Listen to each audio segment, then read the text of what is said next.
दोस्तों good evening. अच्छा भाई, आज मार्केट में दोस्तों एक अच्छी तेजी देखने को मिली है। ये अलग बात है दोस्तों, जो टेक्निकल लेवल जिस पर हमने डिस्कस किया था कि हम तेजी करेंगे वो आया ही नहीं भाई, क्योंकि गैप अप हो गया। डाउ जोन्स के कारण जो एक गैप अप देखने को मिला, एक अच्छी तेजी डाउ जोन्स में आई रात में। इस कारण से गैप अप होने के कारण दोस्तों मौका नहीं मिला तेजी का। पर मौका मिला किस चीज का भाई? एक चीज का मिला। किस चीज का? एम पैटर्न का। आपको पता है हर दिन हम डिस्कस करते हैं डब्ल्यू और एम पैटर्न। एम पैटर्न बनने के बाद एक अच्छी खासी पिटाई, एक अच्छी खासी प्रॉफिट बुकिंग निफ्टी में देखने को मिली है। लेकिन अब आगे क्या दोस्तों, डिस्कस करेंगे निफ्टी, बैंक निफ्टी, स्टॉक्स की एनालिसिस करने का प्रयास करेंगे। स्वागत है आपका आपके अपने चैनल टीके मनी में। मेरा नाम है त्रिभुवन। चलिए चर्चा की शुरुआत करते हैं। सबसे पहले सबसे इंपॉर्टेंट मार्केट यानी Nifty. India VIX volatility index कहां पर है दोस्तों? देखिए इंडिया विक्स जो है वो लगभग 10.7 के आसपास है। ये चीज आपको ध्यान में रखनी। अब आगे क्या? देखिए दोस्तों, निफ्टी में जो है तेजी का प्लान अगर हमारा है तो 19,820 पहला लेवल है तेजी का। ये चीज आपको याद रखनी है। यानी 19,820 के ऊपर निफ्टी निकलता है तो लगभग 19,850-60 तक जा सकता है। पर 30-40 पॉइंट है दोस्तों लेने के लिए, तो ये बहुत ही अच्छा ट्रेड आप इसे नहीं कह सकते। ये चीज आपको याद रखनी है। तो अच्छा ट्रेड क्या बनेगा भाई?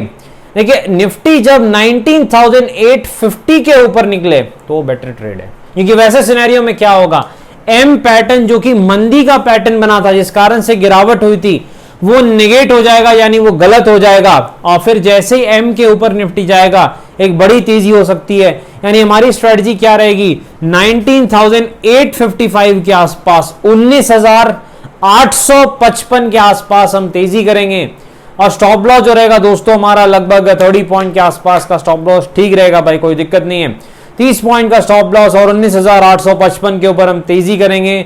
टारगेट हमारा क्या रहेगा तेजी का? देखिए जो पहला टारगेट हमारा तेजी का रहेगा निफ्टी में, वो लगभग जो है 19,920 के आसपास, 19,920 के आसपास हमारा पहला टारगेट रहने वाला है तेजी का।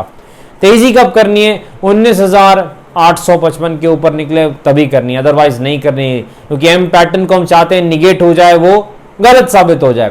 तो 855 के ऊपर तेजी है। 19,920 पहला टारगेट है और 20,000 जो कि है 20,000 वो नेक्स्ट टारगेट है निफ्टी का। ये चीज आपको याद रखनी है। 20,000 टारगेट है सेकंड टारगेट निफ्टी का, क्योंकि सेकंड और बड़ा रेजिस्टेंस है निफ्टी का।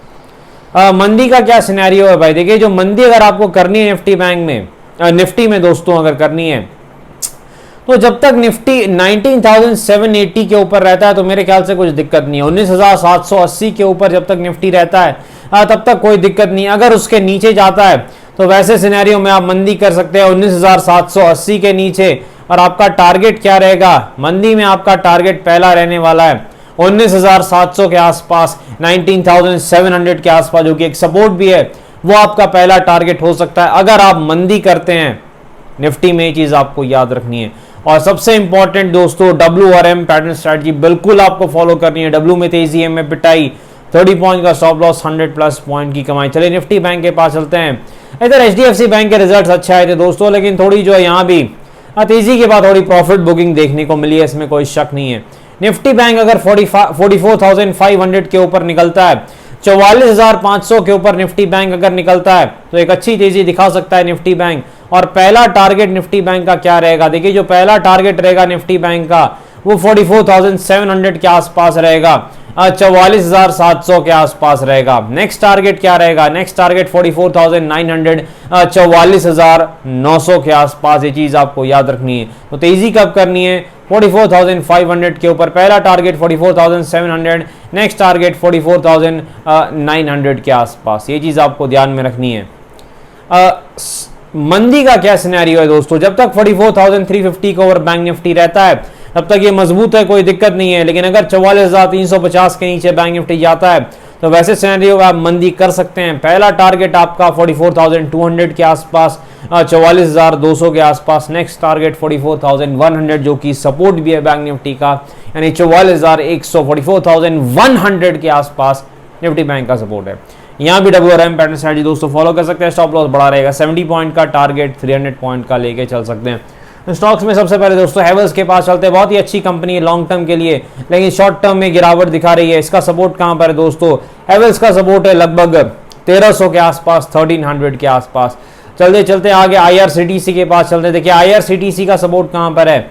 IRCTC का दोस्तों सपोर्ट है 680, लेकिन अगर IRCTC 720 के ऊपर निकलता है तो मेरे ख्याल से एक बड़ी तेजी दिखा सकता है, 760 तक भी जा सकता है IRCTC, ये चीज आपको याद रखनी है। यस बैंक के पास चलते हैं। काफी दिनों के बाद यस बैंक का सपोर्ट 16.8 के आसपास है, वहां वो आ चुका है, तो एक बाउंस बैक यहां से यस बैंक भी दिखा सकता है। पहला टारगेट यस बैंक का 18 का रेजिस्टेंस रहने वाला, 18 के आसपास। ONGC के आसपास चलते हैं, 190 के आसपास ONGC का रेजिस्टेंस है, और जो सपोर्ट है ONGC का वो लगभग 180 के आसपास है, बीच में चल रहा है। ये डिविडेंड यील्ड के लिए बहुत ही अच्छा स्टॉक है, और अगर 190 के ऊपर निकलता है तो और बड़ी तेजी दिखा सकता है ONGC, ये चीज आपको याद रखनी है। और डिस्क्लेमर आपको पता है दोस्तों, वीडियो एजुकेशन और इन्फॉर्मेशनल पर्पस के लिए फाइनेंशियल एडवाइजर से बातचीत करके फिल्म बाजार में काफी जोखिम है, थोड़ा ध्यान से काम करें। धन्यवाद।